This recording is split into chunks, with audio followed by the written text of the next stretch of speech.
or sanitize after touching any surface. Avoid shaking hands while greeting and social distance while in public. Then, report to the nearest qualified health worker in case you get symptoms like high temperatures, difficulty in breathing, vomiting blood, or bloody diarrhea. Oh, thank you, my love. There is an Ebola outbreak in our communities. Avoid catching or spreading Ebola by following the Ministry of Health Ebola SOPs. This is a message from UBC Radios. UBC, inspiring Uganda. UBC Radio informs its esteemed listeners about the changes in our daily programming schedule. This is due to the broadcast of the World Cup Qatar 2022 football tournament. Beginning on the 20th of November to 18th of December, where all games will be live on UBC Radios. We are committed to serving you better. UBC Radio, inspiring Uganda. Miss UBC Radio Ground Zero every Saturday from 10 a.m. to 12 p.m. We host credible and relevant guests to discuss pertinent issues of national importance aimed at addressing people's concerns. As a country, if we don't fight this vice of corruption seriously and with honest opinion without any bias, things will not be good for us. UBC Radio Ground Zero, right here on UBC Radio. UBC, ensure that the information you give out is factual but also objective, balanced, and complies with the legal and policy requirements for the media. Ground Zero program is always live, loud and clear, every Saturday from 10 a.m. to 12 p.m. on UBC Radio, Butebo FM, West Nile FM, and Magic 100 FM, and live stream on YouTube. You can also listen to the repeated broadcasts of UBC Ground Zero every Sunday from 3 p.m. to 5 p.m. UBC Radio, inspiring Uganda. Darling. Yes, my love. What do you think might be going on in our village? It's the Ebola outbreak. Is our family really safe from catching Ebola? Yes, only if we follow the Ministry of Health Ebola SOPs. Like what? Like always wearing a mask while in public, washing our hands with soap, or sanitize after touching any surface. Avoid shaking hands while greeting and social distance while in public. Then, report to the nearest qualified health worker in case you get symptoms like high temperatures, difficulty in breathing, vomiting blood, or bloody diarrhea. Oh, thank you, my love.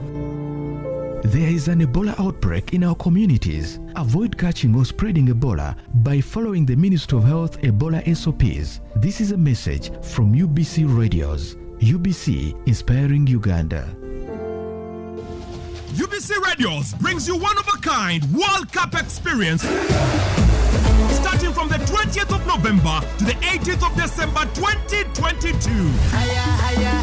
Don't miss all the goals, the misses, the analysis, and the best commentaries in your local language. World Cup is in Qatar 2022. Doha, Doha, UBC Radio, UBC Butebo, UBC Ngeya, UBC Totore, UBC West Nile, UBC Bundibujo, UBC Buluri, UBC Mega FM, Magic FM, UBC West, and Star FM have got you all covered for all the 64 games live. UBC Radios, inspiring Uganda. Come to Doha, come to Qatar. World Cup is in Qatar. UBC Radio informs its esteemed listeners about the changes in our daily programming schedule. This is due to the broadcast of the World Cup Qatar 2022 football tournament. Beginning on the 20th of November to 18th of December, where all games will be live on UBC Radios. We are committed to serving you better. UBC Radio, inspiring Uganda.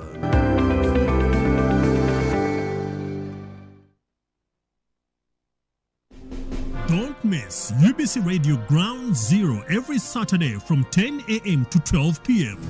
We host credible and relevant guests to discuss pertinent issues of national importance aimed at addressing people's concerns. As a country, If we don't fight this vice of corruption seriously and with honest opinion without any bias, things will not be good for us. UBC Radio Ground Zero, right here on UBC Radio. UBC, ensure that the information you give out is factual but also objective, balanced, and complies with the legal and policy requirements for the media. Ground Zero program is always live, loud and clear, every Saturday from 10 a.m. to 12 p.m. on UBC Radio, Butebo FM, West Nile FM, and Magic 100 FM, and live stream on YouTube. You can also listen to the repeated broadcast of UBC Ground Zero every Sunday from 3 p.m. to 5 p.m. UBC Radio, inspiring Uganda. It's hot. We passed it. We didn't know exactly what the problem was on the ground. There is no pretending about the effect of this thing. There's no pretending about it. Nobody showed. It's a problem. It's balanced. This is not the stage at which you start planning to tax a commodity like coffee, especially from down there. It's intellectually engaging. The Constitution provides that the land must be registered under the customer tenure system, which is one of those that's recognized by the Constitution. Ground Zero Season 2, live and syndicated on your public and national broadcaster. UBC, inspiring Uganda. Welcome to Ground Zero Season 2, a show that brings you in-depth discussion ranging from politics, health, finance, sports, and so much more. Ground Zero Season 2.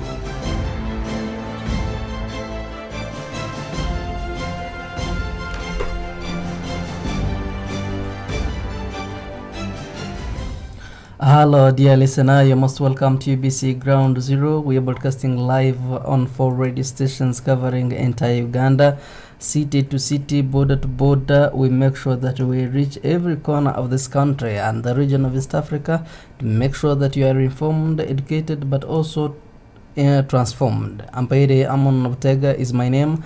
This is yet another important edition of Ground Zero. We're going to have a very interesting discussion on things that matter, on things that are so serious, not to only one person as an individual, but a country as a whole and the region. Because when Uganda is unstable, Rwanda is not spared, Kenya, Tanzania, South Sudan, Congo, and all the neighboring communities. It is therefore our noble role as a country and the people of Uganda to make sure that everybody is safe and to make sure that all our neighbors are secure and we're also secure. Today we are talking about security. We are talking about national security in the festive season, during and after the festive season. We have started the festive season. We have started Christmas. We have started the end of the year celebrations and many other things. But in such celebrations, or when we come to such festivals, we tend to have crime rate increasing up to 65%. This is when we expect people to be killed, murdered, stolen from, and many others. Why? Because people are looking for all means to earn. They are looking for all means to meet their targets, but also to fulfill their interests. And you find when they don't meet those interests, they tend to opt for other awful ways to earn. You'll find that you are a target. Someone is targeting your phone, someone is targeting your money, someone is targeting your life. This is the right time that we need to be so much secure and vigilant as a country, but also as individuals, because security begins not with police, not with security personnel or private security companies, not even UPDF, not Uganda Prison Service, because all of them have a limit. But as an individual, your security may not have a limit. Perhaps where it goes beyond, this is when you need a private security guard to protect you, to protect your business, protect your home, to protect you. Or if it goes beyond, then you need police. If it goes beyond police, then you need UPDF. And perhaps if such elements are eliminated or excommunicated from our society, then we need to take them to prison. And now it becomes the role of Uganda Prison Service. Today we're going to talk about security within the country. If you utilize the security within the country, you'd realize that there are only two institutions that are responsible. The first institution is police, because it is responsibility is to protect the people of Uganda but also to serve them. Whereas UPDF starts from the border and goes beyond. It may not have so much into the country or within the country. Whereas Uganda Prison Service is limited to only the boundaries and the jurisdictions of the prison. It may not go beyond that. So you will find that security is in the hands of police and also private security guards.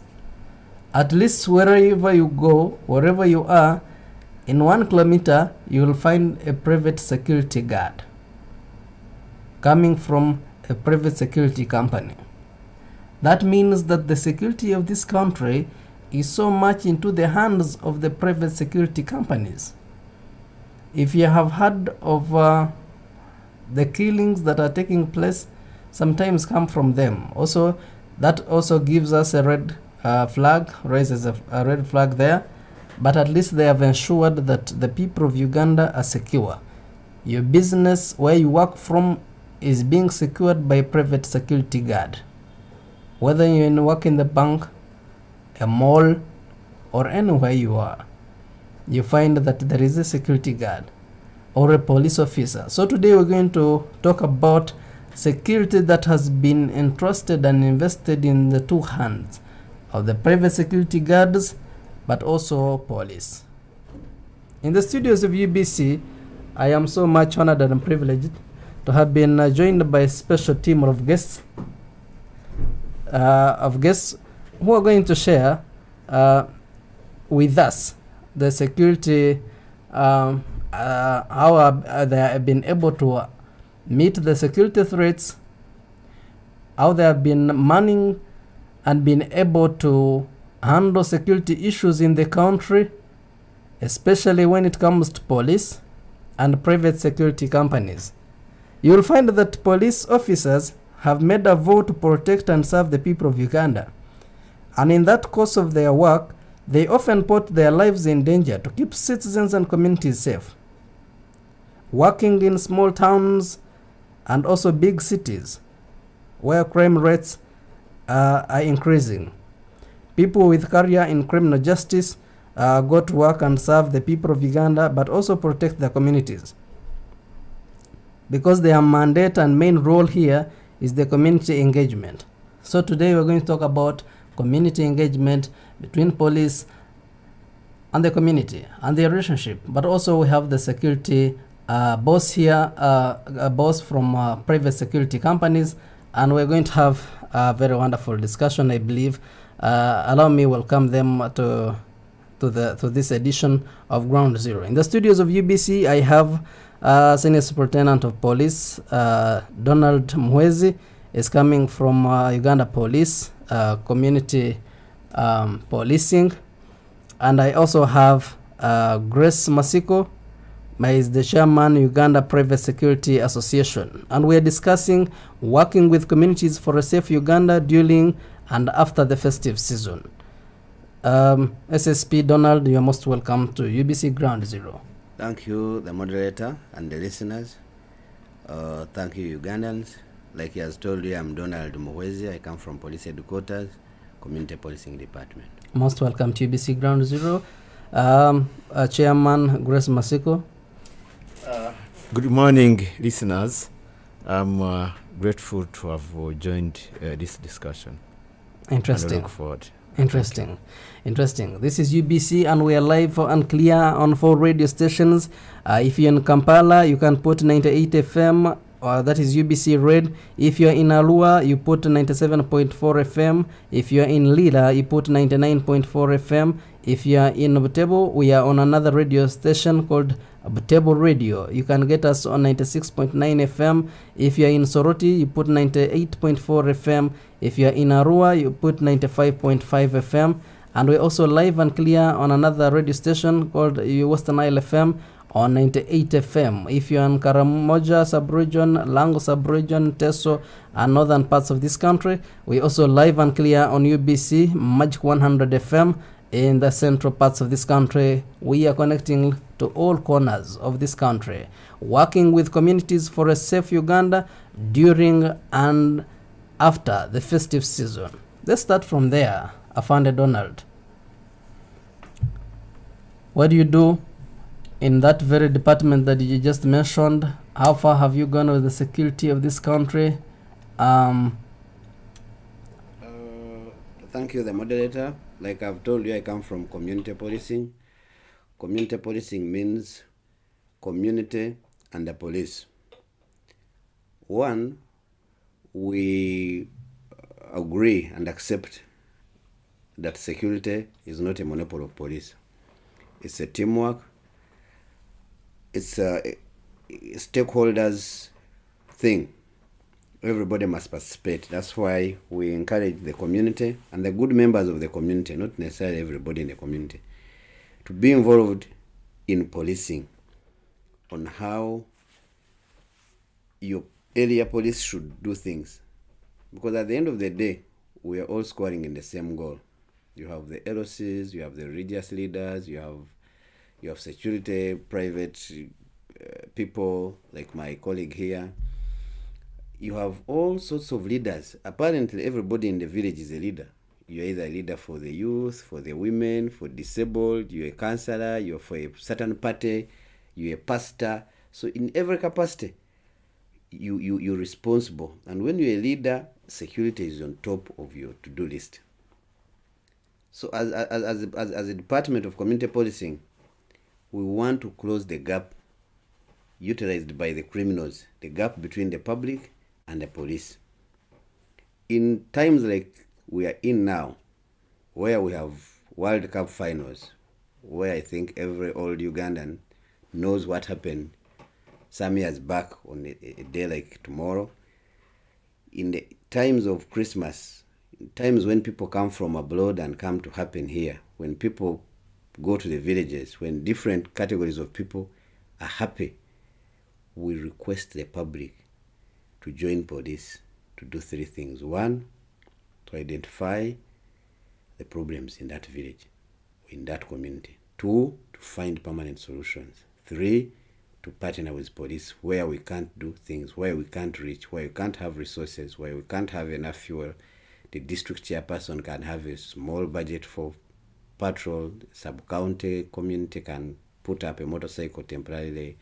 The village people, the rich people who have cameras can utilize their cameras to support police. The three things will put this festive season. They will make Uganda peaceful for this period. And that's what we're doing. We're sensitizing people using this forum. We're visiting public gatherings. We're into churches. We're into TV stations to talk about this. Interesting. You're welcome, Chairman Grace Masiko. What is about the private Uganda Private Security Association, and what is your membership? Where are your jurisdictions? Where do you start and end? And what is your relationship between you and the community? Thank you, Mr. Moderator. Once again, this is Grace Matsuko. I'm the Chairman, Uganda Private Security Association. This is an umbrella organization of all the private security companies. We're talking about 326 registered companies. And in terms of human resource, this is about close to around 45,000 to 60,000 personnel. And these are largely into guarding, which is the private security services. But we also have other disciplines in that workforce.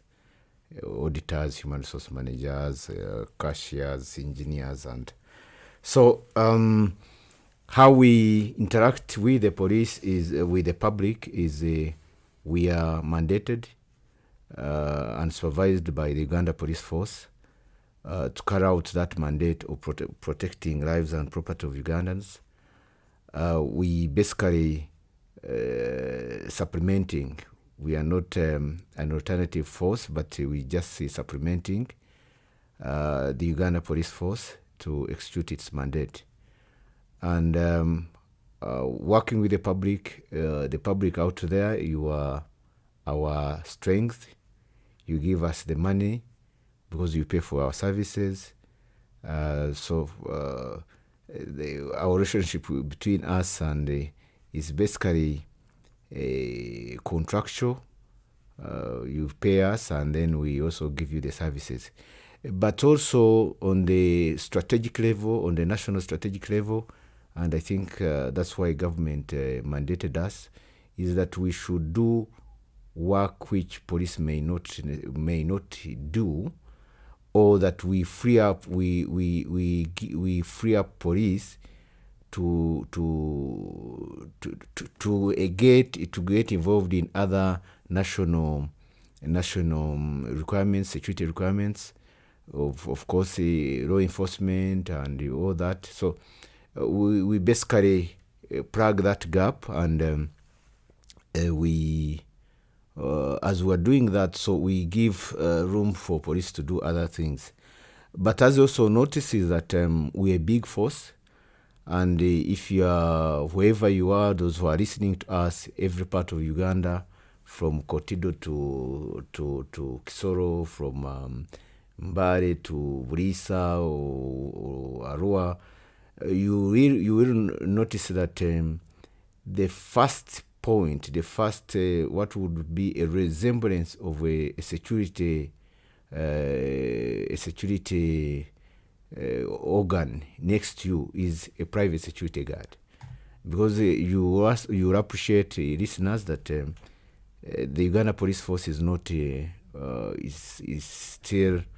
it's not such a big force that it can be everywhere. Neither does the UPDF or the prison service.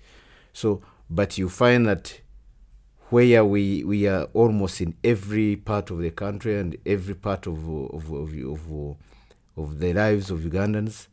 If you're in Kampala, you see like we are in every corner where police may not necessarily be. But as we said again, all of what we do is we are mandated and we work under the Uganda Police Force. Thank you. Interesting. Thank you, Masuko, for that detailed introduction. At least we know where you come from and your jurisdiction. Afande Donald, as Masiko has put it right, that they are there to help you, but they work under your supervision. But it seems when they are doing their best, it made police to relax. Where does this leave the security? Could it be the reason as to why we're having gaps in security in this country? One, I want to agree with my colleague that they supplement our constitutional mandate. But I want you also to know, plus the listeners, that every Ugandan has a mandate when it comes to security. You are mandated to work with security agencies to keep law and order. So they don't only supplement police, but they also supplement the public. And they are part of the public. Like I told you, security issues are teamwork issues. There is nobody who is a master of security. When we talk about security, most Ugandans look at police. But you have personal security. How do you deal with your home? How do you deal with your business? Do you close your doors at home? There's a time we were doing patrol sometime back in Komansimbi, and we found an old woman in a house and the door was not locked. So when we asked her, she told us that the grandkids go out for happening. When they return, they disturb her. So she just places the door so they can easily access the house when they return. So at a personal level, you have a responsibility. I don't recall any time when government has supplied padlocks to anybody. But when you move around, you realize that some business, big ones, 40 million, 50 million, somebody puts a padlock of 3,000. Are you serious at a personal level? You visit a home, you find pangas, knives, things that are really good for thugs. You lock yourself inside with your plates and cups and you leave weapons that can protect you outside. Do you expect government or police to come and collect them and put them inside? At a community level, what is your impact? What is your participation level? What is your role as a leader? Like he has told you, you're not going to see a policeman at every house. I don't think it is anywhere in this country. We must participate. We must do our role because you have stakeholders in this. You have Chibanda or whatever you want to call it. You are going to show World Cup.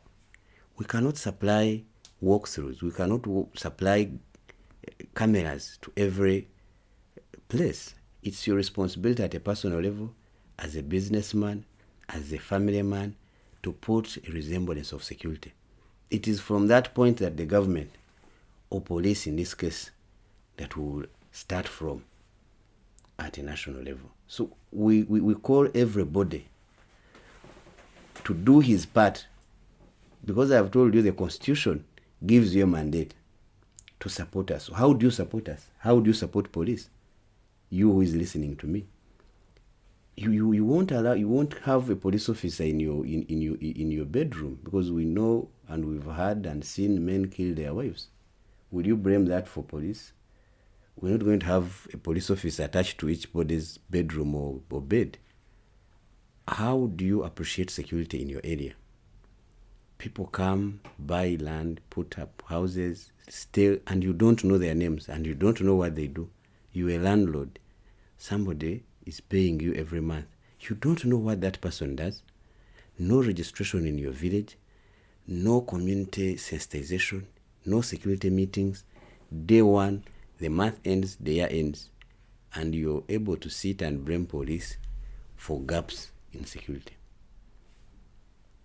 Interesting. We are working with communities for a safe Uganda during and after the festive season. Is the topic that we are discussing today. As I put it right in the beginning, that the security of this country is in the hands of two people: police, Uganda Police Force, and also private security companies, because these ones have no limits in as far as this country is concerned, whereas Uganda prisons, they are limited only prisons, and Uganda People's Defense Forces begin at the borders. So this is the reasons why we have these two people, and they are going to answer all our questions. Later on, you're going to join us on 776-511-426, and you raise your issues, you raise your concerns or any query that you would love to be answered. Fandi Masiko, with over 346 security companies in Uganda, and I believe there is another security company that perhaps that is registering today. Most of the insecurities that we have had in this country are emanating or coming from the side of private security companies. People being killed in broad daylight. People have resorted to not talking to private security guards because a mere talk to them calls for a bullet. Don't you train them? You just pick them from the streets and you arm them. How are you dealing with this kind of indisciplined private security personnel to make sure that we have peace in this country? Because we have entrusted you with this security, and insecurity comes from your side. Grace? Thank you, moderator. I think what you've said is not may not be right, in that yes, we've had some isolated incidences in the past, but if you can recall very well, I don't think we've recorded any incident to do with the an indisciplined private security guard of recent. But listeners should also learn that the private security guards we're talking about, they are part of the community we live in. These are Ugandans. They are a reflection of our society. They can be indisciplined like any other. We've had cases of maybe teachers raping, even you had lecturers of universities. These are educated, very educated individuals. But we've had cases of sexual harassment, of raping their own students. So one should not expect too much of a difference from what private security guards are and from what our communities are. But of course, we do appreciate that any person armed or someone who goes by the catchword security should be a unique person. That's expected. To say that we become part of security, no. It's something I don't agree with. For the reason is that even outside the UBC, we are seeing private security guards working. These are working. Indeed, you're working, but we are looking at the indiscipline and the manner at which these private security guards interact with the community. They are armed, that is one. Two, they don't seem to be more professional. I will not forget the case of Moses Ongoria, a private security guard who shot live bullets to Arnold Mugisha in Eviona, who was the co-founder of Hokore Bar and Restaurant in Kororo.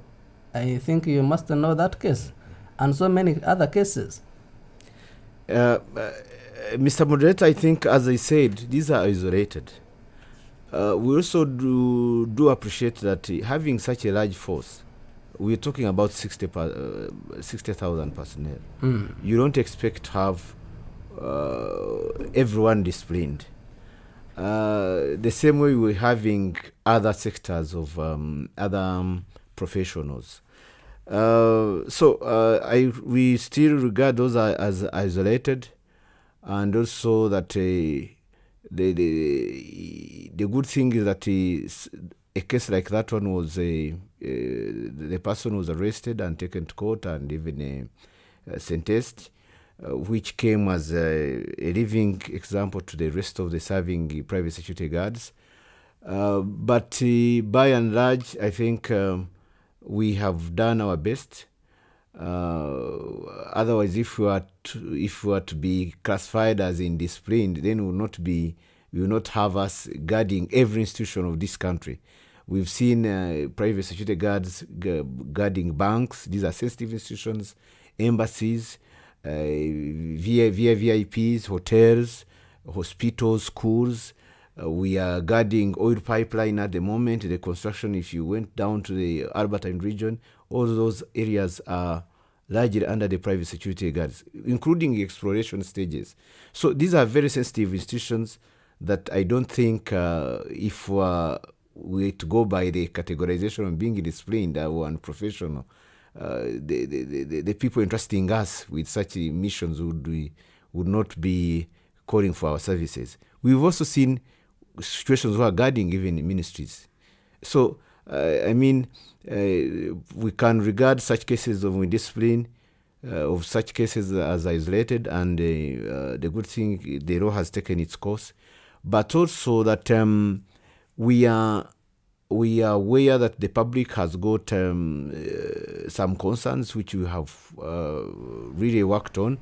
And to the listeners, just like this week, we hosted the Deputy Inspector General of Police, where he presided over what we call the Base Guard project. This is a mobile application that addresses an issue like the issue of discipline, issues of training. We are rolling out a training program, and we have also worked with the Uganda Police Force to develop a standard curriculum that every guard we have, he goes through a certain training to enhance what we've already done ourselves. That we be like the way if you meet an officer like the one before me here, you know that he has done the same training like an officer you meet in Nimbare or Nikotido or wherever. So we have a standard training so that it should not be companies training as according to their own syllabus, but we have got the national training curriculum that all our officers are on the same level. Talking of training, Mr. Masiko. Yes, please. The police, as far as I know, they go up to 9 months, if I'm not mistaken, Afande Donald, and so is UPDF. At least they go beyond 9 months, and so is Uganda Prison Service. How long does it take for a certain private security to train and up to the deployment of the security? Do you have the time limit, say 2 months, and they go through ABCD? Because the reason as to why police and UPDF go through all that, one is military discipline, how to respect that uniform and also to respect the gun. Okay, thank you. First of all, as a background, is that the people employed into private security services, these are former security officers. Like, for instance, those that have worked in the army, the police, the prisons, and other security services like internal security and all that. Those that have had that training before. But so when they join us, we take them through an orientation, because if someone was in the police or in the army, now he's working for a pay. You know, the customer is the king. You know, something like that. So we try to give them an introduction into our services. But if for the fresh recruits, they undergo a 3 months training program, and this is what we're emphasizing. Of course, it may not be enough time, but this is what we can afford because we are using our own resources. And actually, we have even asked the government to see that how to help us cushion on some of the training costs, because for you to train a guard for all that time, you're talking about close to around 2-3 million per guard. So if you have 20, that means you're close to around 60 million. So something that we cannot easily afford. So we've asked the government, and it's on the table and under discussion, that we can be helped to cushion some of those costs, because we are supplementing the government's security objectives. So we asked the government to step in and see that we can even train much more. We're looking at a possibility of even extending from 3 months to more than that, so that we have got well-qualified officers. Interesting. Afande Donald, that concerns me and every person in Uganda, that the people that we have entrusted to help you are having some issues. As a community liaison officer, people who are dealing with the community, what have you done to make sure that your partners in this case are harmonized, the relationship is harmonized? Not because if you introduced me to a private security, I know they are working under your supervision, and if such errors are there and police you're not responding, perhaps you may share the blame. I am honored to find this gentleman in this studio, because I've always looked for opportunity to appreciate the work of private guards. Most Ugandans despise, and I don't blame them because they don't understand the work of these people. If there is a group that has done a tremendous work in this country, are the security guards. Thank you. I am not being political, or I don't expect rewards from this studio, from this gentleman, but that is a fact. Even when they're attacking supermarkets? Poor as they look, vulnerable as they may look, they are very good chaps. Let me tell you, there is a problem in Uganda of generalization. You have a problem with your wife and you think every woman is as bad as your wife. You have a problem with one traffic officer and you call police all sorts of names. Once indisciplined, ill-trained security guard shoots somebody and you want to call everybody a problem. I can give you a number of examples where these fellows have helped Uganda police and this country in recovery of exhibits, in arrest of thugs, in so many things. Recently, they followed up a group of thugs and recovered 2 AK-47 on their own. They have stopped robbery on petrol stations. They've done all sorts of good things, but nobody comes up to tell us or to reward or even appreciate them on the media. We only want to pick 1-2 examples or 2 areas where they messed up. Like he has told you, the community, the people in this country can't be better than the community. We're a product of our community. We don't manufacture security officials. We are born, we stay, we work with you. So there's always going to be a similarity between the officers and the community they serve. But I can assure you that security guards have covered the gaps. It is a new sector. If you want to compare it with UPDF and police, you would be making a mistake. It's a new sector. It's a private sector where somebody has put his hand in his pocket to take care of these people. It's a less appreciated and respected area where people refer to them and call them all sorts of names, including those that use them in their homes. A security guard comes in the evening, you don't want to know what happens in his life. You do not care whether this person's wife is okay or the kids. You eat and close your door and this gentleman is outside. It is raining on him. I can assure you the difference between you and this guard is that you will sleep inside and he will sleep outside. But both of you will sleep. Because you don't care. You don't mind. If it is a company, you have parties. You have end-of-year parties. You're giving gifts. Nobody thinks about this security guard. Nobody gives him a company T-shirt. Because the time you own this person, the time you own the security guard, he takes this company as his. He becomes part of this company. He becomes part of this home. But your kids don't greet him. Your wife doesn't care.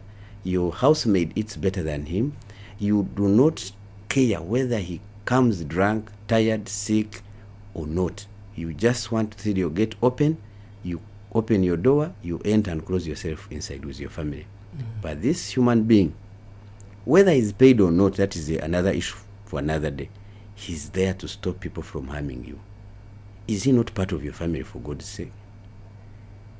He is. You have a supermarket worth millions and millions. How many times have you seen the manager, the owner, the workers greeting this human being, having lunch together, having a company meeting with these people, asking them how their parent company treats them? Nobody knows how much they earn. Nobody wants to know. It's a skull. The gentleman tells you, park there. You look at a poor, shabby, tired man as useless and you want to continue. I can assure you, most of the time they've made mistakes. Those mistakes are triggered by most of us civilian Ugandans. Training and professionalism and discipline is work in progress. Even when you have done a 9-month course in Kabarie or Gaddafi or Kaweweta, you have more courses. These people must do more courses. Like companies, you normally hear companies take people for refresher courses. They go for workshops, they go for customer care. You call all sorts of names, but at the end of the day, it is training. So we all need refresher. We all need courses. We all need to be reminded our duty. And like he has told you, they recruit experienced former servicemen. They have mature people. Most of their people are old. They are responsible. And they come looking for money. Different from police, these people know that this is a business. So most of them act in a professional manner. And I can assure you, when you go to these supermarkets, when you go to these big companies, like he has told you, they have contracts with bigger companies, and they are doing a good work. When you go to Hoima and Bulisa and Chikube, you will find them doing a good job. it's high time we appreciated their work. They are a stakeholder, big one in security sector in this country. Interesting. But Afande Donald, are you not concerned that the time we mixed business and security was another mistake that we could have initiated? Because I believe the security is one of the key areas that need serious concern and attention. Because you will find, because I joined business to make profits, that is number one. That means I will bypass some procedures and standards, and that would itself create some threats and gaps in security of the country. Businessman, if you thought security is not part of business, actually security is on top of the things you must do when you're going to do business. Anybody who wants to invest in this country must look at its security status. Is that not true? It is. You cannot go and prosper in Somalia if you want to know that security is business. Security is on top of every list. So whoever wants to do business must cater for security. That's why I'm telling you, a gentleman who opens his gate and goes into his house and doesn't care who is outside, whether it's a company or a home, is a joker in life or in business. All right. As a professional institution, police, we always have 65% increase of crime rate, especially during and after the festive season. What brings that, if you have done your investigations, and how are you able to handle it? I don't want to involve myself in statistics because they mislead most of the time. But increase in crime, what you call crime rate, may actually be awareness of the public. Like there was an increase in crime report when we gave the report last year and then this year, and the cause was that people now know and appreciate the importance of reporting to police. So when more people report, we capture more reports, so that increases the crime report itself. But on the other side is that during the festive season, there is an increase in population in areas. People come from Kampala, go to where I come from in Kazo in big numbers. People come from USA, the ones they call Abasama, they come from different parts of the country. And whenever there is population increase, there is always crime increase. There's a relationship between the two. And most Ugandans relax during these days. You will see on social media chats and posts like Tusimbu Day, we've gone to eat money, and you even advertise your security confusion of your home. You show your entire family on Facebook how you've gone to eat money, and you've left your business and home in nobody's hand. So the crime rate increases because there's laxity. There's happiness, there's laxity, and people know there's spending. So that's why we normally have operations before, during, and after, so that we can make people's lives easy. As we talk now, operations have started, so that we can allow you people enjoy happily. We know people who move specifically to areas during this time because they know people will move. People will walk away. You will leave your TVs, your fridge, your property in the house, and you go to Kashari for 1 week. So it's the best time for somebody to attack somebody's home, especially if there's no system in that village. There's no camera, there are no security lights, the neighbor is not aware that you went or you will come or you are in or you are out. So there's that advantage taken by the wrong elements during this time. Interesting.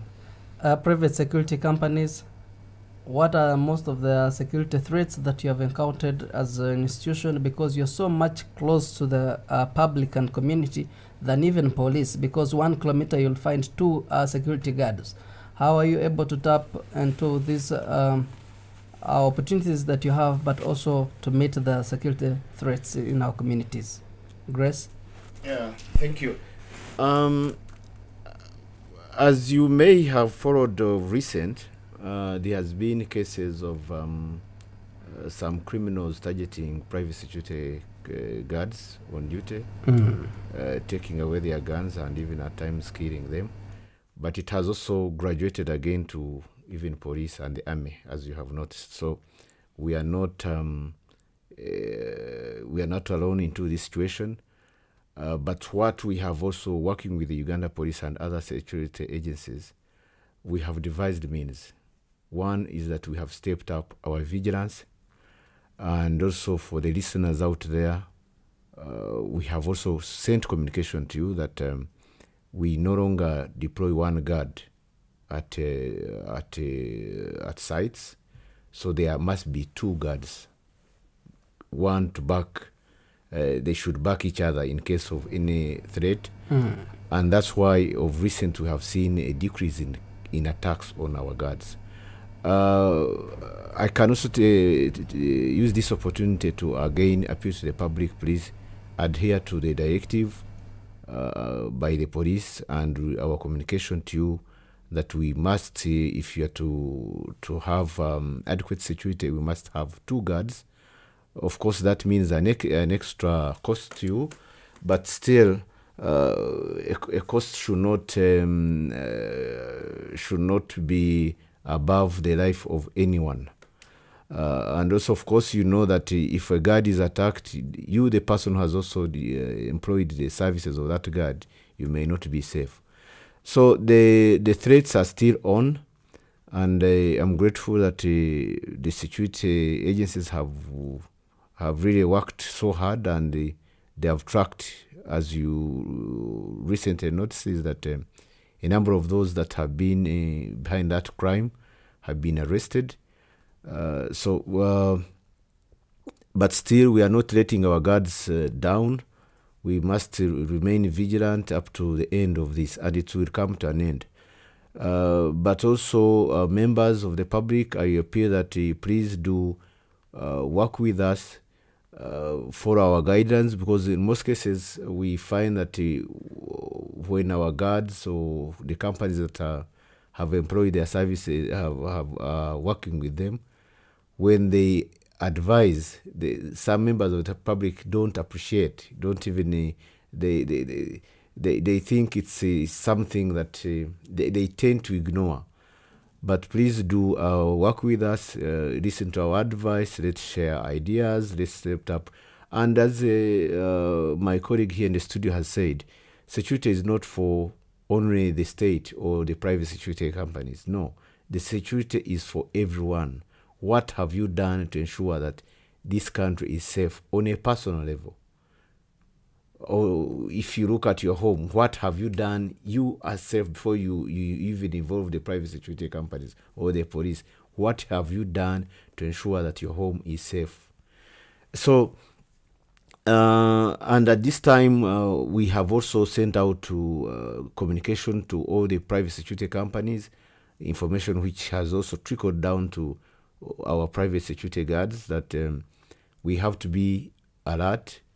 We have this festive season, we have got the World Cup going on, so we really have to step up our security measures at every point. I've seen of recent, I see out there, there are so many parties going on, but some parties you find they have not even catered for security. Yet when something happens, you find them blaming the police or the government. I mean, if you're having a party, you just call up a private security company to provide you security, because with that, if you don't have any security, then you're putting people's lives at high risk. Yes. Interesting, Masiko. You must have heard that the companies that you regulate or that you associate with have two contracts. We have those contracts that are within urban centers. Someone comes and has a supermarket, goes up to a certain security company and hires one. But we also have contracts, if I may say, Umeme, which has about 100 branches in the country, MTN or banks.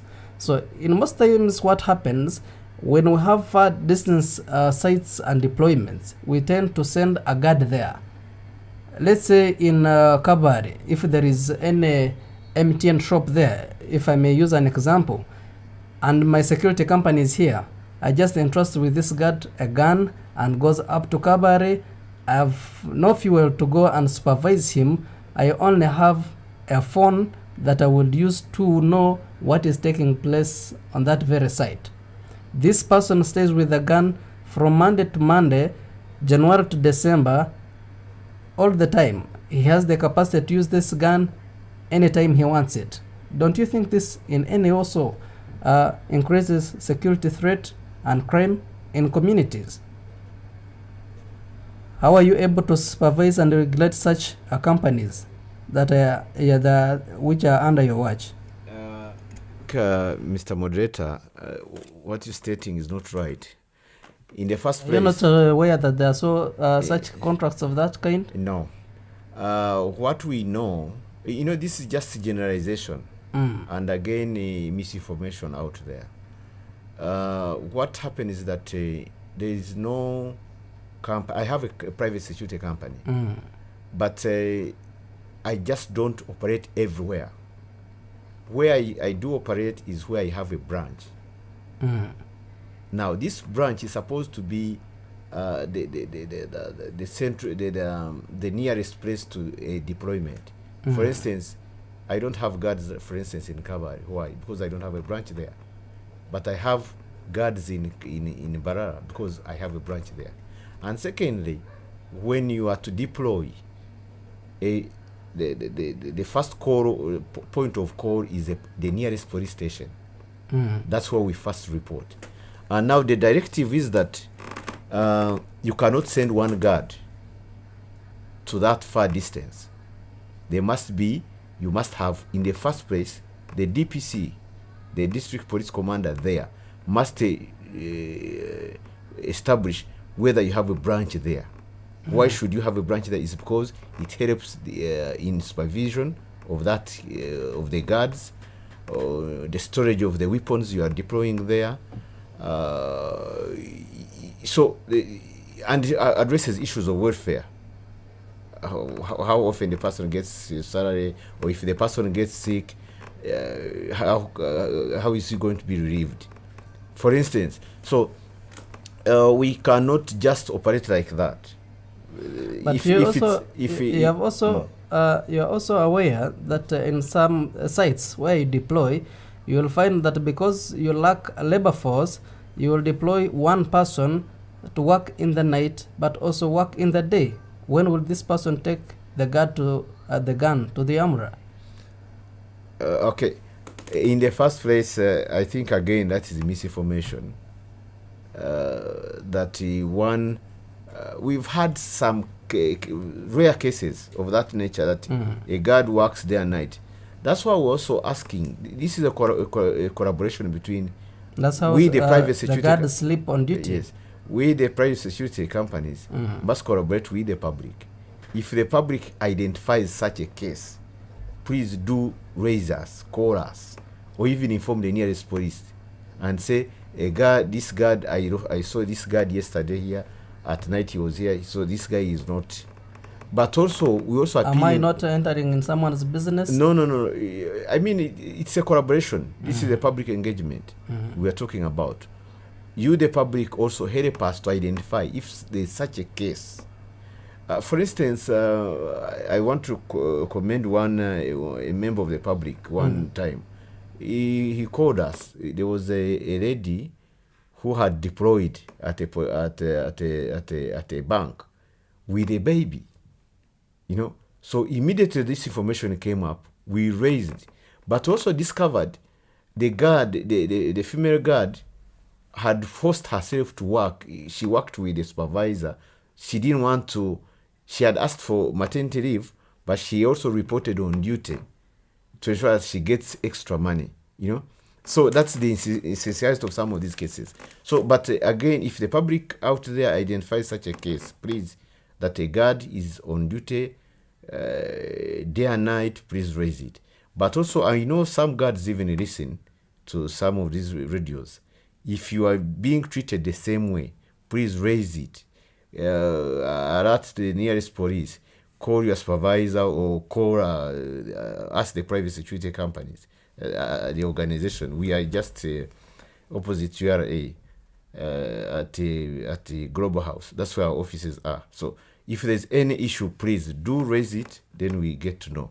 But again, I think we are at the moment, and following the guidance by the Inspector General of Police, these cases have not been reported to us of recent. Interesting. Yeah. This is UBC Ground Zero. We're broadcasting live on 4 radio stations: UBC Radio, UBC Butebo, UBC Western Nile FM, and Magic 100 FM. We're also streaming live on YouTube. You just enter UBC Ground Zero and you'll be part of this very conversation. I'm going for a very short break and I'm coming back in a bit. But after the break, you can reach us on 776 511 426. The number is 0776 511 426 is the number that you can call and share your opinions on what you think needs to be done to ensure that communities work safely with the security agencies in this festive season to ensure that we are all safe. This is UBC Ground Zero. I'm coming back in a bit. I pray that you don't go away. This is Ground Zero Season 2. Stay tuned. We shall be right back.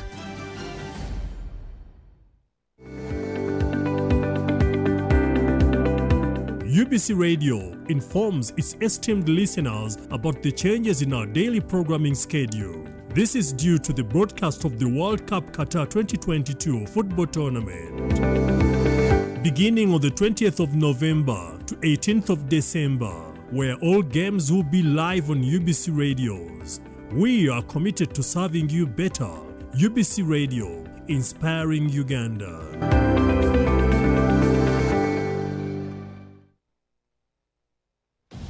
UBC Radios brings you one-of-a-kind World Cup experience starting from the 20th of November to the 18th of December 2022. Don't miss all the goals, the misses, the analysis, and the best commentaries in your local language. World Cup is in Qatar 2022.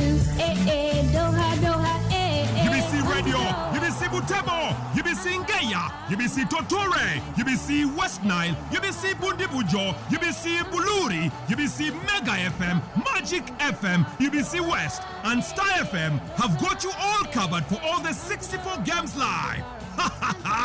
UBC Radios, inspiring Uganda. Come to Doha, come to Qatar. World Cup is in Qatar. Darling, Yes, my love. what do you think might be going on in our village? It's the Ebola outbreak. Is our family really safe from catching Ebola? Yes, only if we follow the Ministry of Health Ebola SOPs. Like what? Like always wearing a mask while in public, Oh, yeah? washing our hands with soap, or sanitize after touching any surface.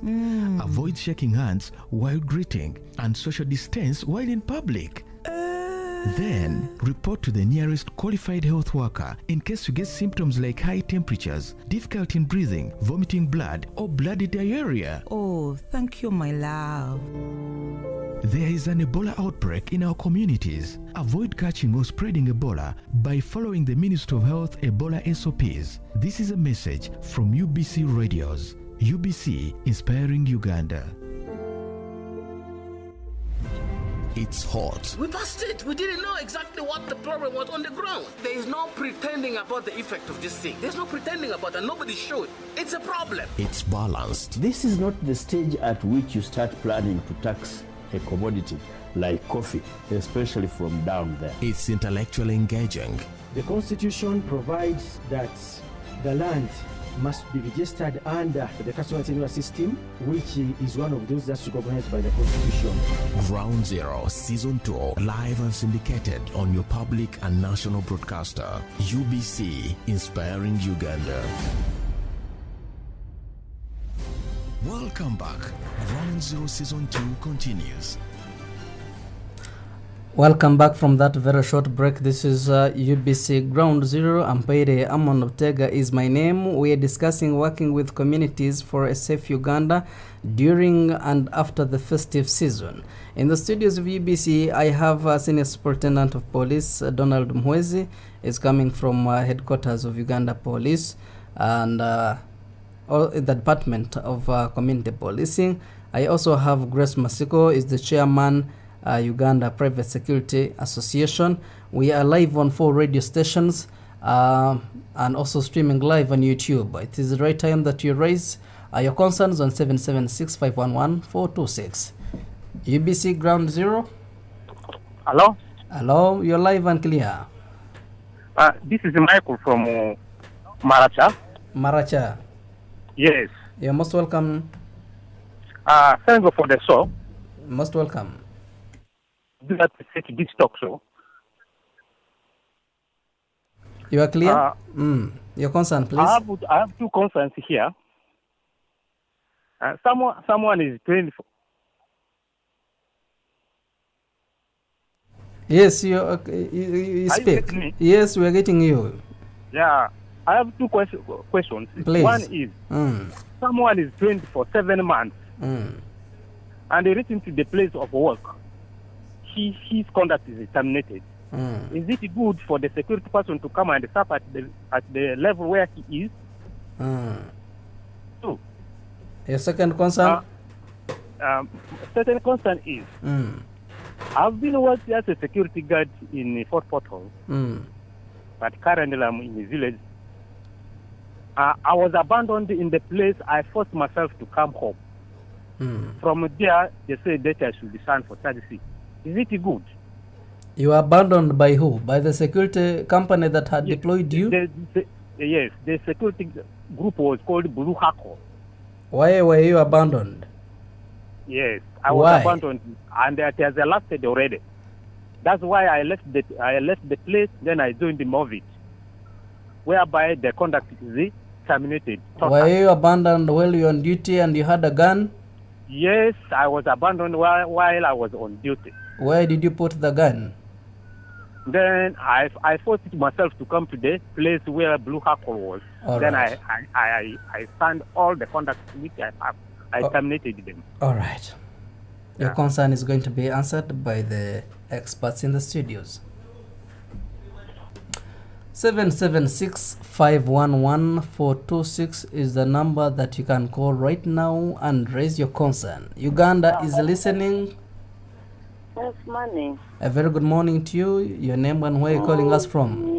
This is Helen. Yes, Helen. My concern is there is a time I tried to ask one security guard to help when somebody is in a problem.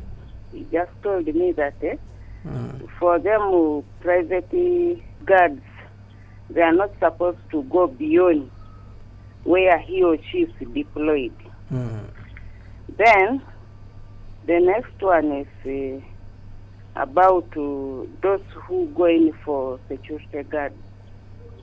In fact, even me, I've ever witnessed whereby somebody had a guard, but they delayed to pay this security guard, and the boy was helpless. He had no food. In fact, he was even being housed by another person. That is my concern. Right. Those people at times delay to pay those private guards. All right. And even bringing them, there's a time they brought one from all the way from Lira up to Kampala. And the boy stayed for two months without payment. What do they expect them to eat? All right. Yeah. Thank you for your concern and questions to the people of that side. Payment. All right. 776-511-426. 0776-511-426 is the number that you can call and raise your issue. Hello? You're live and clear on UBC. I lost him. Let me get another one. Live and clear on UBC. Yes, this is Simon. Okay. Your name again? This is Simon. Calling from? Calling from Kawempe. All right. Your concern, please? Yes, I'm a security guard. All right. Yes. I want to talk about the issue of payment. You know, I'm a working security guard, but they pay late. Sometimes you have a wife, you have a children home. Your wife want to eat home. Even you yourself want to eat here. rent, they are everything, but the payment is late. Even salary is little. Okay. Your concern is but going to be addressed. It's okay. Thank you. Most welcome, and thank you so much for being part of UBC Ground Zero. Our time is really running. Let me get one. Hello? UBC? UBC? A very good morning to you. Your name and where are you calling us from? I'm Geoffrey. I'm calling from Kumi. Geoffrey from Kumi. Yes. Your concern, please? Concern is about these people who work on overtime. Overtime. These people work on overtime because the money they have been given is little. And even the issue of feeding is not there. So these people have to work such that they can top their money. Because I was having an experience in Kampala there where I was working with my friend. But for you to get good money, you have to work. You have to work a morning and even evening time. That is when you will get money. Even eating, you have to hustle. Because these companies, even payments, they give you money like after a month, then after like 15 days. All right. That is my concern. All right. Thank you for raising it, and greetings to the people of Kumi. You're welcome. UBC Ground Zero. Yes, hello, sir. UBC. You're talking to Eric. Your name again? Eric John Peter, sir. Eric calling from? I'm here in Zambia. I'm under security. But one problem we are facing in security is the payment. They pay you 120, even that money you have to follow the supervisor so that they take that issue. All right. If there is a way they can help us, like advance on the radio, all right. Maybe. All right. People of Uganda raising the concerns, and time is not really our friend. Let me get this one, and then we shall give them some other time. UBC Ground Zero. Yes, good morning. A very good morning to you. Your name and where are you calling us from? Yes, I'm calling from Mbale. I'm called Joseph. Mbale. Yes, please. Yes, please. Your concern? I would like to say challenges of private security organizations are enormous, but they begin all the way right from the time of recruitment. The regulations do not set out or provide for qualifications for a private security guard. So each and everybody who is able-bodied is recruited into private security, regardless of his level of education. Although they try to vet into character, but it's also not detailed. It's a Russia program. So we bring in all categories of people into the private security sector. The other aspect is training. The period provided for training is too short to enable these people learn what they're supposed to do. That's why you see somebody who is on duty is freely conversing with any stranger on duty, thereby putting his or her life at risk and the business he or she is guarding. The other aspect is irregular salaries. Salaries, this one is basically affected by the fact that the payment made to private sector organizations by their clients is also low. This forces them also to pay lower salaries to the PSOs, which lower salaries have an impact, negative impact on the guards themselves, thereby resorting to what we are now calling lonely deployments, working 24 hours to catch up with life. So the factors are enormous, but unless we address them wholly, it may take some time for us to realize what we want. Thank you. Most welcome, Joseph. Greetings to the people of Mbale, and thank you for your concern. Thank you. And observation. UBC Ground Zero, we are discussing working with the community to ensure that Uganda is safe, especially during and after the festive season. In the studios of UBC, I have armed men. Don't be scared when I mention that statement. I'm talking about men who work in security institutions. That is Senior Superintendent of Police Donald Mwezi is coming from Uganda Police Force, and also Grace Matsko is the chairman Uganda Private Security Association. Ampaire Amon Utega is my name. Afandis, you've heard from the people of Uganda raising different concerns. coming from the victims themselves and coming from the neighbors and the people that have had their services, what do you have to tell them now that you are here? Let me start with Masiko, now that we had most of the callers coming from your side. Masiko should be the last since the questions are going his way. Thank you, Amon. I want first put this clear to the public that why we come to radios and TVs to tell the public is that there's nothing private about security. Security matters are public matters. So everybody must involve himself. Whether you're a neighbor to a company that has security guards and they are messing up, it's your concern. Whether you're a family that has employed a security guard and is earning less or is not paid in time, it's a big concern to you. Nobody should sit in his office, in his home, in his gardens, and feel the security matters are government matters.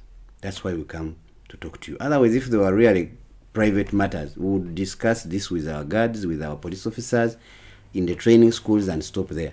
What brings us on government radio, on public and private radios is to tell you that you have a stake in security matters.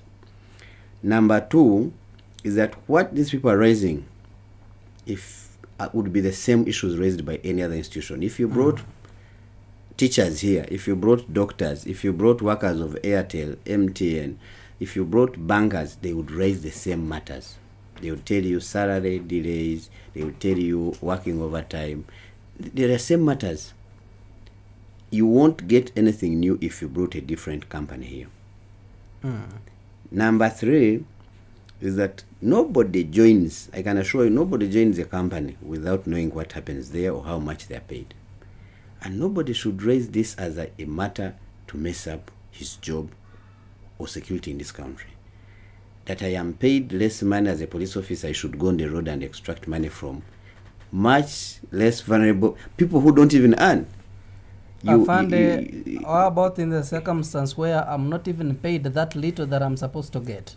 I am telling you, there is no excuse for you to steal. You can't say that because I am not paid this month, let me go and rob a poor woman who doesn't even earn.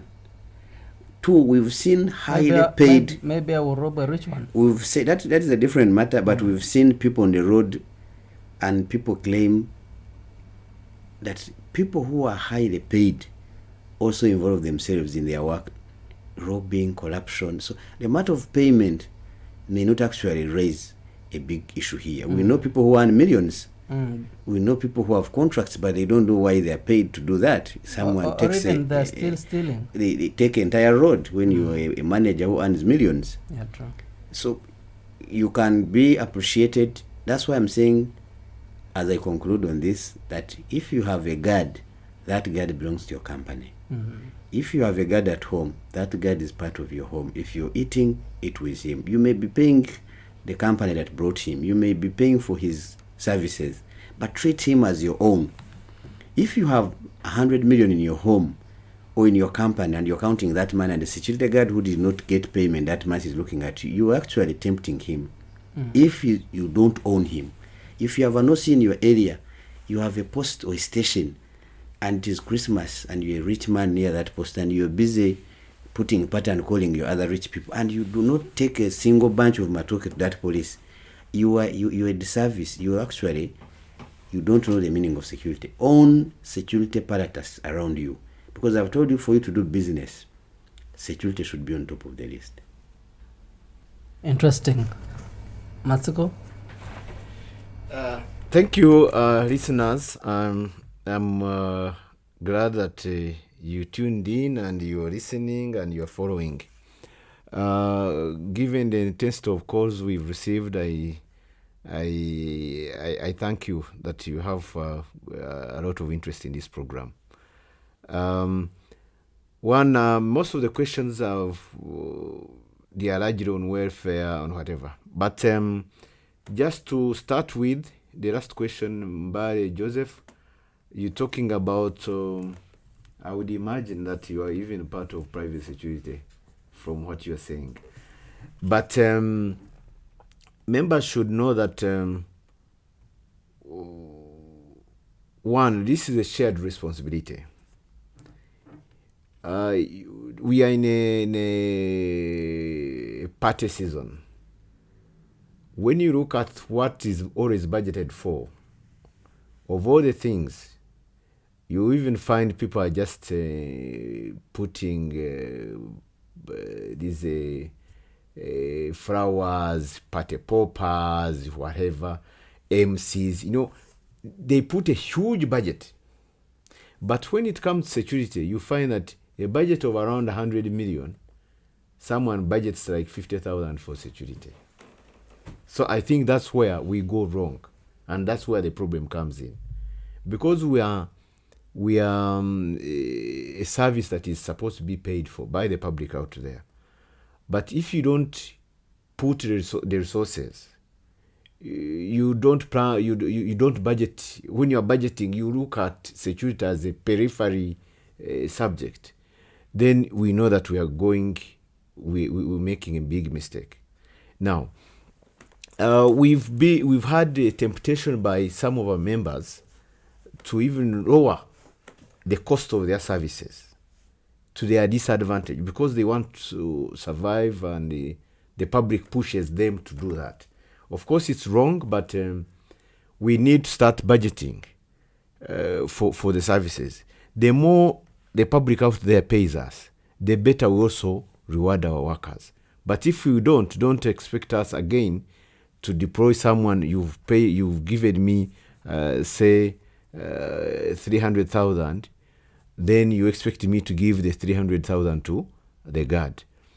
But also, again, to what we have done of recent is that we are trying to regionalize, to standardize our fees, that they should cut across, so that if we are all to charge, we should be charging a certain fee. That even if you came to me, you negotiate with me, and then we don't agree on the price, you go to another company, but you find they are also charging the same. So this would help us to cushion even the companies themselves, so that they earn, because they are there for business. I thought you charge according to the services that you offer, and we believe that this is business and we aim at making profits. So I'd imagine that if I provide better services, then I might charge higher, considering what others that I have in the market are charging. Yes, very true. We do charge according, but we are having a standard. For instance, if it's say the services within Kampala, there should be a certain fee that cuts across, regardless of the services. Now, it's up to the individual companies that they can ask for more, but they should not ask for less. All right. Because the moment you ask for less, the market price, you are going to disadvantage the company itself, but also the workers. But also, when you charge less, expect even the services to be poor. So the listeners out there should know, if someone charges you less than what other companies are charging you, you know that you're going to get bad services. Interesting. So most of the things that we had discussion or concerns during our discussion, one was abandoning, which I mentioned before, abandoning guards on duty, which one of the callers said had a gun and was abandoned on duty, is not paid, is in a remote area. What do you expect this person to do apart from committing crime? At least I must appreciate that he was able to act professional or human to take back the gun. But what do you tell other security guards and other companies which do that act? Thank you very much. I think this is a very unfortunate incident. And the good thing is that while we come on air is also to pick such information. All the concerns that have been raised, issues to do with abandoning the guards, delayed salaries, non-payments, welfare issues, we've taken note of them. And I'm requesting the listeners you can send us this information on this line so that we even follow up on these cases, because they are very unfortunate cases. We've heard about them, and we've even handled some of them, and even reprimanded some of the companies that have been doing such things. So I can give out this number for the Secretariat.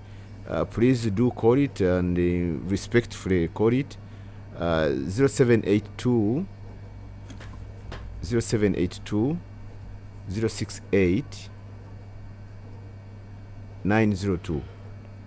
I repeat, 0782 068 902. All right. You can call it and give your details, then we shall follow up. But we shall, of course. I think you also heard from Jeffrey from Kumi, who said, and I mentioned it before, those who work during the day and also have extended work or duty, even the night. Would you blame the security for sleeping on duty? Yes, we've had those cases. What can be the solution to this? The solution is that, first of all, the salaries must be fair enough to the guards so that they don't overwork. But also, we ask the guards out there, please don't. Life is life. I mean, you cannot work 24 hours and you expect not sleep on the job. All right. And the moment you sleep on the job, definitely you are bound to be attacked or killed. Interesting. So we appealing that, please, if you have issues that can force you to work extra hours, please raise us. We can engage the companies. We can see how we can really address it. But also to the listeners, in seconds, we've done. We have launched, as I said, the Deputy Inspector General of Police. We visited us and launched a program called Base Guard. This is a web application. It's going to address some of these issues. For instance, if you're a guard on duty, we should be able to monitor. The company should be able to monitor, tell this guard was there last night, and even up to now, what is the problem? Or this guard was supposed to be in Burisa, but now he can be located in Mbari. When did he leave? The issues of training is also addressing them.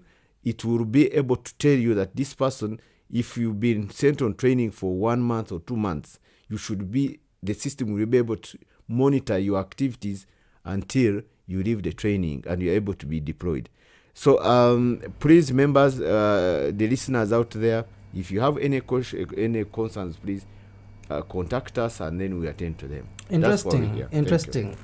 Afande Donald, community policing is one of the most effective tools for reducing fear of crime. When the law enforcement works directly with the residents and business within a community, they are going a long way toward reducing crime, improving quality of life, and enhancing policy safety or public safety and others.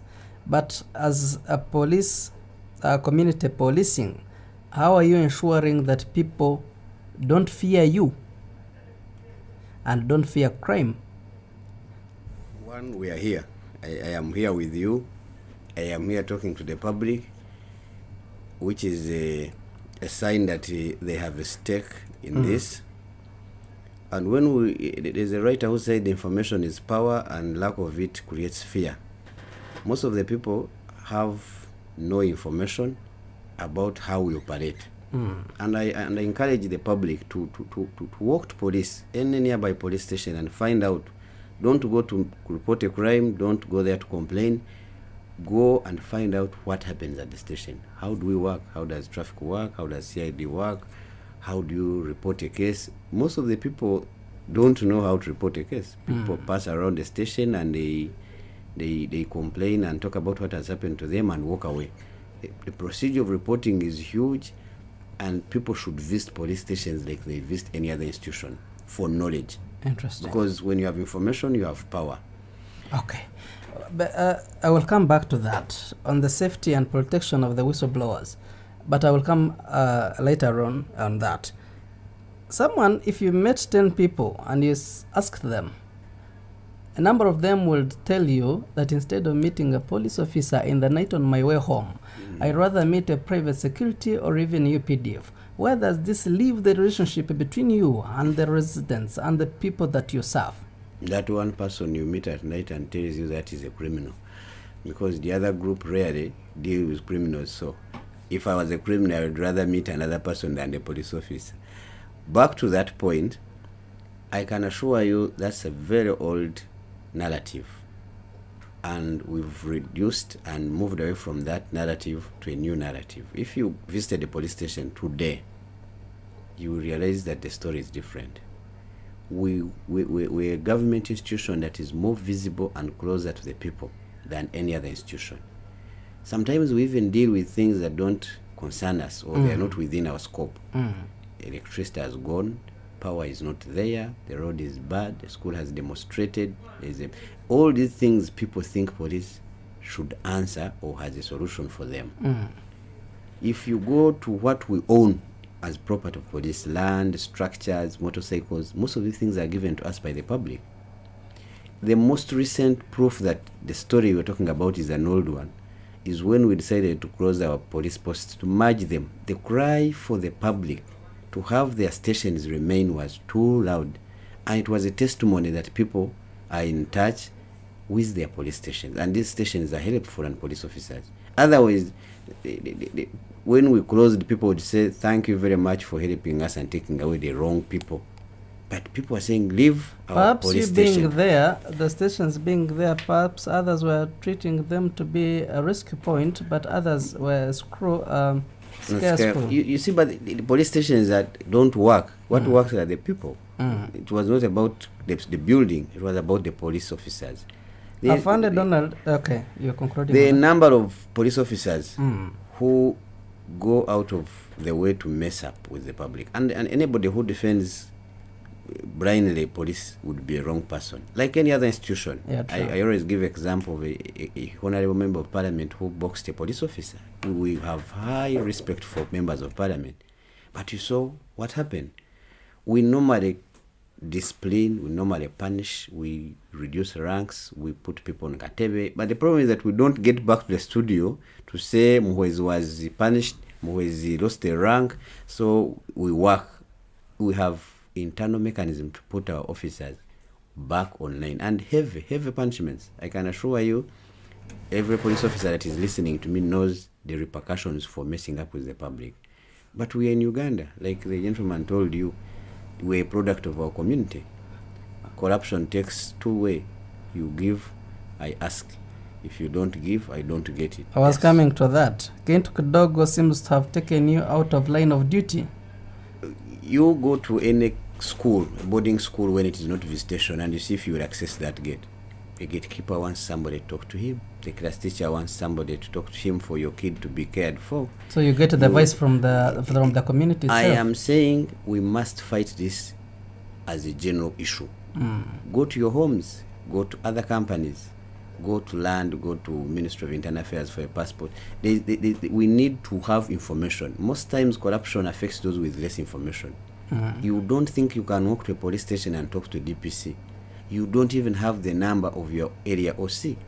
So when you are attacked, when you have an issue, you call somebody who knows. And this gentleman will say DPC wants 100,000 or CCID wants 200,000. When I have freely given you a police bond, when I have released you, when I have worked for you freely through this conman, this broker, and the gentleman will take your money. We need to be informed. I have told you that there are people who walk to police stations and ask the DPC to give me your number. I am your neighbor, I am your resident, I stay in this street, this is my number, I want your number. This gentleman will receive services of police much faster than you who comes and you're a stranger to police. All right. Interesting. I'm glad that you're ironing out that and you're working on that, because I raised that during the time we had curfew in the lockdown, people were running away from police and running to UPDF, because UPDF actually would escort you to your place of residence, but police would put you on the popularly known as Kabangari and for 2 weeks there until you give in a coin. I'm glad that you're working on that, Afande. Whistleblowers, safety and protection. I go to the police station nearby me or to any police officer that I've met, I report a crime. But before I know, I thought I was going to spend there 2 minutes after telling you that I've seen someone is being robbed on the road or have found a mate there. You can go and rescue the situation. But before I know, me who was proceeding to work, I have a program. It's starting at 10 or even midday. Before I know, I'm held at the police station because I have to record the statement. I have to report how I saw it. And before I know, I'm part of the crime. How are you safeguarding the whistleblowers and the protection? Or perhaps I report my neighbor, and before you know, I don't want this neighbor to know that I'm the one who reported them. But you bring me along with you and you say, but you committed, this is the person who reported. Am I safe? You will choose between the two, to report or to leave the crime to continue if you think it is safer. We always tell people that, first of all, we have the law. There's the whistleblowers law, which is there to protect them. We have a unit in the police, witness protection unit, and they know that they are safe. But there's that song of when I report, police will tell the other person. When I do this, a very old song. I can assure you that it depends on the situation you're reporting. If you are reporting something of emergency, nobody will take your 1 hour recording a statement when they are killing or robbing somebody. If it is a story which does not take time, we want facts. We have a situation where we have politics involved in security matters, with hatred, neighbors with their issues, and you want police to do your work, to do your dirty work. If somebody didn't support you, then he's having a gun. And then we call it a gentleman, we spend government money, we lose the case in court. We want facts. When you're reporting, when you're giving us information, first of all, it must be timely information. I don't want somebody to appear at police and say, last week, something, this and this and this. It will be useless. 2, you must report facts. You're not going to involve your hatred, your political differences for us to fight your wars. And the listeners know that this happens. If I didn't support you, then you will go to certain unit in police and then you frame all sorts of things, and then the poor man is in. By the time we find out, we've lost money, we've lost time, and this gentleman has been embarrassed. But more importantly is that police officers need to learn how to handle certain things. And if you don't trust police, which I can understand, you have leaders that you voted, that you think you love and trust, whom you can deliver information. At the end of the day, we want this crime to be removed or stopped and the suspect prosecuted. Can you have your secrets, your information to your pastor, whom you think is more reliable? Can you have this information to your LCC chairperson? Can you give it to your honorary member of parliament, who know how to deliver this information to rightful authorities? You don't have to get any excuse for not reporting crime, because it might be your neighbor they are robbing. It might be power line that they are vandalizing. It might even be a police station they are going to attack and kill police officers and take weapons. But I can assure you these guns will return to this community. You may think this does not concern you. You may think police will delay you because you're rushing to work. But where are you rushing? There's a gentleman we normally give example of who was going and the traffic stopped him and he said, "You're delaying me." But where he was going, the road was cut off. And there was no return. So when it comes to crime, the rest of the things should be put aside. No amount of excuse should stop you from reporting or involving yourself in preventing crime. The only institutions or the only people that are mandated or given a chance to hold guns is police, UPDF, private security companies, Uganda Prison Service. If the UPS is in prisons, UPDF are in the barracks, it is now police and private security that are in public. People are being killed every day, Afande. Every day news, at least you hear someone being killed by the gun, by the way. Where are these guns coming from? Within the community. And you people who are dealing with the community policing, how can you tell the people that they are safe amidst this challenge? There are two areas. One, Uganda is in the middle of a region where the lawlessness, the laws that handle guns are not as strict as Uganda. You have guns in South Sudan, you have guns in Somalia, you have guns in Congo that find their way in Uganda. That is a fact that everybody knows. Two, you talked about lawful guns, but we have guns in wrong hands. You've had Who gives them those guns? Because it is for police that, as far as I know, it is police that is supposed to authorize. Giving is part of the lawful side. There are those that attain guns forcefully. You've killed a security guard on a petrol station, you will have that gun illegally. If you kill a police officer on duty and you take that gun will be used. The biggest story is not who has the gun and how they use it. The biggest story is how you, who is listening to me, can be of use to tell us who has a gun illegally before it is used. Interesting. Afande Matsiko, most of the people who have been taken guns from are the security personnel. The other day, so in news, Julius Nwataho and Opara were attacked and 2 guns were robbed from them. As people who are concerned, how are you ensuring that your security personnel really protect their guns to their last breath? Thank you. What has been done at the moment is that working with the police, there was communication to the public that there should not be any more lone deployment or having one guard at a site. There must be 2. That's step number 1 that we've taken into. We've deployed, and of recent, as you may recall, is that we have not had cases of guns being taken from our guards, at least for the last 1 or 2 weeks. 1 week, there was an incident in Ruero where a guard was killed and a gun taken, but we were told also it was recovered. So we appeal to the public to work with us to ensure that the issue of having 2 guards per deployment, per site, is implemented to its full extent.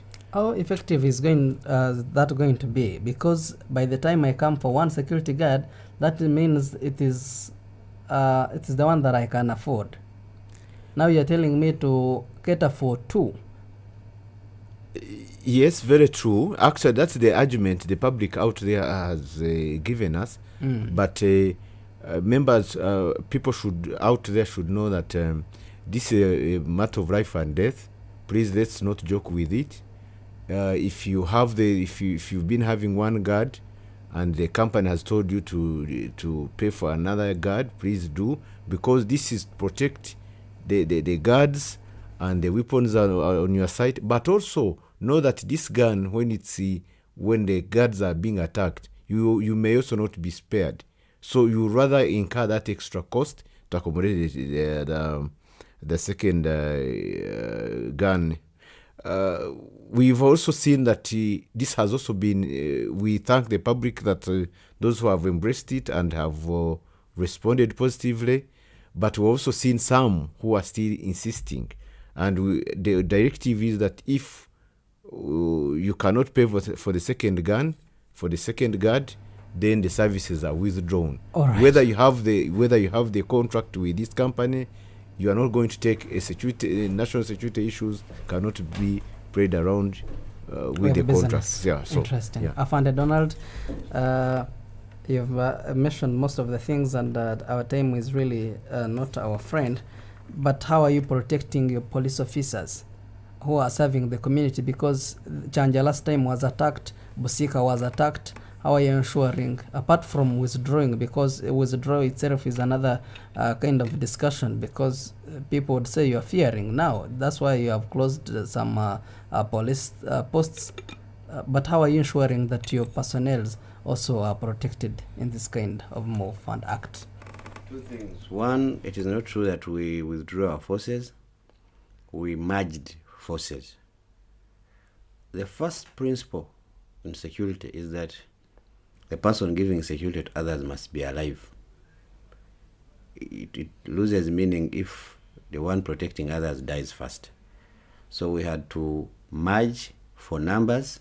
2, for a better venue or place, or what you want to call it, a security facility should have enough space. 1, for defense. 2, for better facilities. You have enough cells for women, men, young boys and girls. You don't mix them. And all offices. I wish I had time to explain why we merged. Because you go to a post and you can't get services of CID, of traffic, of fire. You only find uniformed police officers. That aside, police officers know it as a matter of fact that they must be alive to protect others. So the right to defend themselves is number 1. 2, every Ugandan is involved in this. How you give us information, how you support us, how you involve yourself at a personal level, community level, and national level is important. For example, we have 2 issues now. One is that one where the security of the police and private guards is under attack. An attack on those facilities is an attack on the community. You may not know it now, but I can assure you 1 gun, 1 magazine with 30 bullets will come back to take other civilians. That's how I asked, in terms of business, Uganda safe? Either in terms of business or your lives. So you must give us information, because those people live with you, stay with you, rent your homes, and they're your relatives. These people don't come from Sudan. They are not from Egypt. They are your relatives. All right. The other issue is about vandalism and destruction of government property. It's a big issue when it comes to electricity. Towers are falling, lines are being cut, wires are off. It's a very big case. I can assure you, you may not feel concerned now. But people with companies, people with clinics and hospitals, whose power go off and people die, are concerned. So everybody must be alert. Okay. That one tower costs $100,000. That's 300 and something million. And shipping those things that they use takes 2 months. So there's always a delay to replace it. There is money used to replace it. And you can't take wires in your pocket. People see them, people know them, people buy those products. So we must help police. We must report those people. Interesting. This is UBC Ground Zero, and we are live on 4 radio stations, streaming live on YouTube. You just enter UBC Ground Zero and you'll be part of the discussion. I'm coming back in a bit. This is Ground Zero Season 2. Stay tuned. We shall be right back.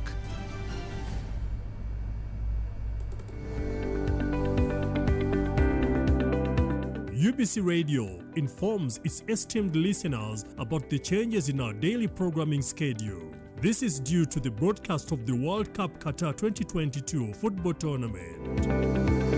Beginning on the 20th of November to 18th of December, where all games will be live on UBC radios. We are committed to serving you better. UBC Radio, inspiring Uganda. Welcome back. Ground Zero Season 2 continues.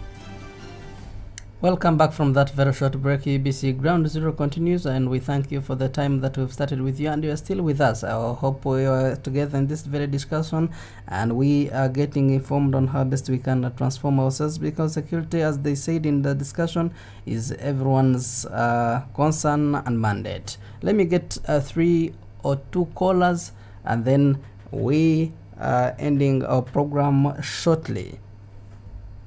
Only seconds. I'm giving you only seconds. Hello? Yes, Juma from Butebo. All right, your concern, please. Thank you very much. Most welcome. Number 1, with the private security organization, deployment challenge.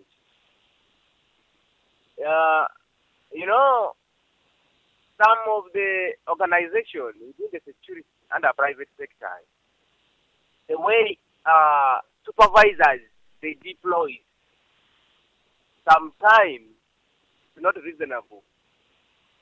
In terms of how does that client, what are the disclaimers from the client?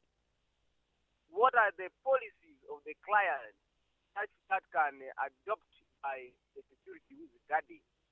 Okay, example. And second, sir? Yes, supermarket or other places where they can earn some little things, like in terms of parking.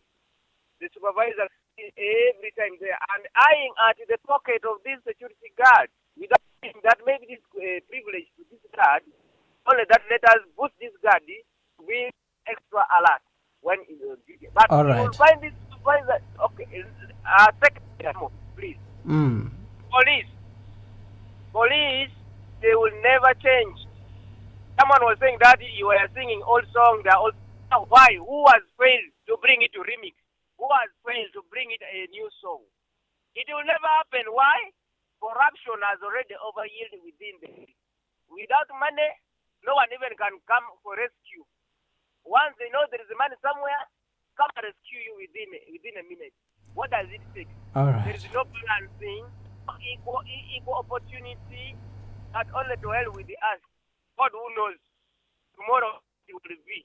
I'm not satisfied with all of them in the studio there. I thank you.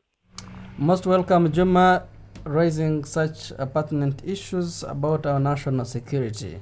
Our time is really not our friend. Allow me stop the callers for now, and I go back to the studios as you give your way forward.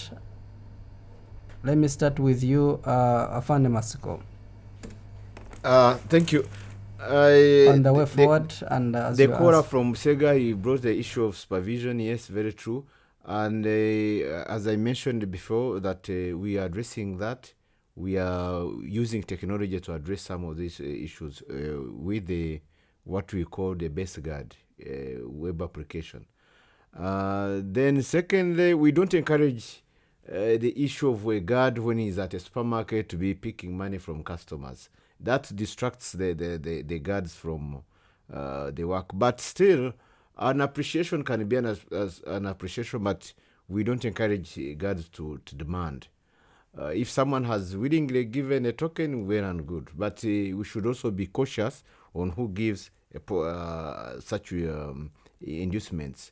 They could be even criminals themselves disguising as customers. The way forward, I think the public should know that this should be a partnership between the Uganda Private Security, the Uganda Police Force, and other security agencies. But it must start with you, the individual member of the public, that this cooperation works. And we really appeal to the public, please do cooperate with us so that we can also serve you better. Please also take note that all the issues that have been raised will be communicated to the relevant officials, even if you've not given us the details, but these are pointers that we can always look into and address. Thank you. Most interesting. Before you reach, tell us your last comment, Afande Donald. Police has been reduced to carrying of bags instead of providing security to our so-called, to our VIPs. I think you must have noticed it in our community. I hire police. I don't know whether it is in the provision of Police Act that we provide such service to civilians, but also if it is there, the primary reason as to why I'm hiring a police officer is to defend me, is to provide security. But how is he or she going to provide security when he's handling my bag here, handling the gun here, and all my notebooks? Have you been reduced to that kind of level? Thank you, Amon, and the listeners. One, as we conclude, I want to tell you that what brings us to studios is to give information, like I told you, and to involve everybody in what we do, but also to pick the feedback so that we can improve ourselves. Police officers are human beings.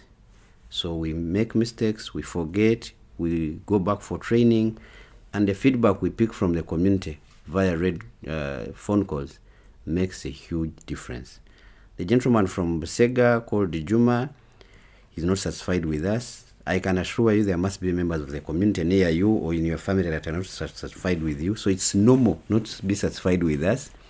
But I can assure you there's somebody out there who has picked one or two things from us.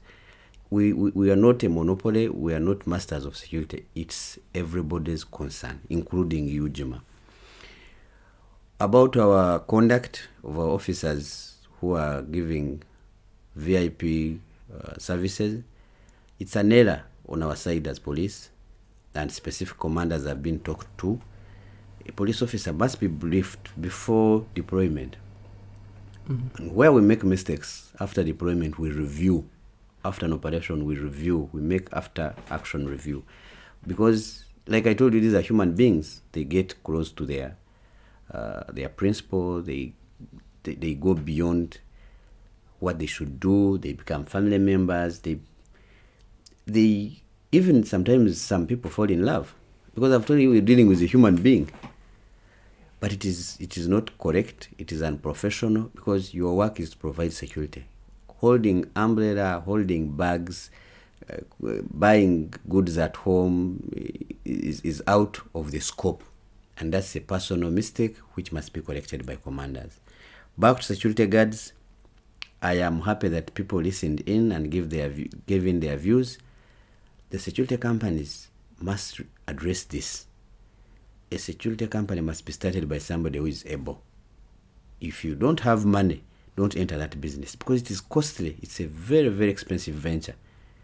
To have to do services, to provide services that a state provides, you must be a rich human being. You must be interested in it, and you must be able. Paying people 80,000, 50,000, dressing them in a funny uniform, giving them broken guns, giving them one bullet in their pockets, is putting them at a risk. On our side as police officers, I agree with members of the community, but I want you to own us. I want you to involve yourself in our activities. Because whether you abuse us, whether you're not satisfied with us, there is no single day that you will do well with police. You can never go to Kenya to get police. Where there is a mistake, point it out. Where you can advise, bring it positively. Where you think we've done better, bring it out, commend us, than bundling us together as a failed institution, and the following morning you appear to this failed institution to get a recommendation, to get a letter, to report your issues. Let's correct mistakes objectively. Now that we are going for Christmas, which is not the first one and the last one, ladies and gentlemen listening to me, enjoy responsibly. Have a balance. Make sure that you survive after this Christmas to see other parties, other Christmas, and come back to your work. Do not drink yourself silly. Don't involve yourself in fights. Crime prevention is the beginning of security. Before we call police, have your guard, have your line which you can't cross. Don't go home at 2. Don't create fights at home, because I can assure you your wife can be a problem. Your own kids can kill you. As you're looking at police not guarding, not putting enough measures in your own home, there's insecurity. Let's have a line that we don't cross. Let's have personal principles that you don't go home beyond this time. You can watch this game on UBC instead of going out up to midnight. You can buy drinks and take from home. You can coexist peacefully with your neighbors. So before we even call for police protectors, you have a certain line, you have a certain strategy or mechanism for protecting your family. I wish you well in your Christmas and New Year. I want to see you live. I want you to go and be good people and happy, so that we can see each other next year. Interesting. That brings us to the end of this discussion. I thank you for the time you have given to us from the time we started. Those who have been on radio and those who have been following us online, that is YouTube and other our social media platforms. As we have heard from this discussion, that crime prevention is the beginning of security. Security is a collective responsibility. We all need to join our hands and fight insecurity in our communities. And we also heard from this discussion that security starts with you as an individual before you blame police, security, private security companies, UPDF and police. One of the most important aspects of effective policing is community engagement. If the police or private security companies don't engage us as the community, we may not fail to achieve that security target as a country. And I must recommend police, I must recommend the private security companies for the good work so far done. And I must also thank you on behalf of the other people perhaps listening to us and the people of Uganda. For those who still believe in you and those who still don't believe in you, I believe that tomorrow they will come to the realization of this. This is UBC, and we still give you the... Tomorrow we are going to have the finals for the World Cup. Please, UBC all channels, we're going to be broadcasting this game live, and also we are going to give you the same the game for the losers also tonight. So you may not go outside UBC. We are there to give you that very service. This is UBC Ground Zero. More good programs coming your way on UBC Butebo, on Western Nile FM, on Magic 100 FM, and also George Ngobi is coming your way with On the Journey here on UBC Red. Many thanks to the team that I worked with: Bob Brian Mugisha, Hilary Katurebe, my executive producer Doreen Ndezi, and Madam Cimenta Aren. Thank you, our all callers. Thank you, Police, Afande Donald, and Afande Maxco for spending time to come to speak to the people of Uganda. Until next time, I'm Peide Amon Ortega for God and my country. Allow me now to sign out. That was Ground Zero Season 2, a production of Uganda Broadcasting Corporation, UBC, inspiring Uganda.